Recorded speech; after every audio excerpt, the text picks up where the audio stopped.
ہمیں کیسے معلوم ہوگا کہ ہم مومن ہیں، ہم ایمان والے ہیں؟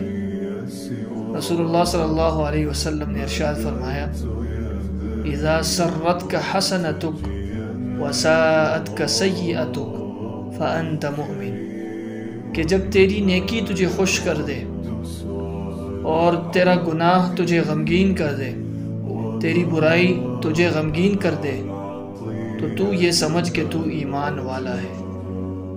آج ہم سب کو اس حدیث مبارکہ پہ غور کرنا چاہیے کہ جس وقت ہم نیکی کرتے ہیں تو آیا اس نیکی سے ہمارا دل خوش ہوتا ہے، ہمیں اطمینان حاصل ہوتا ہے؟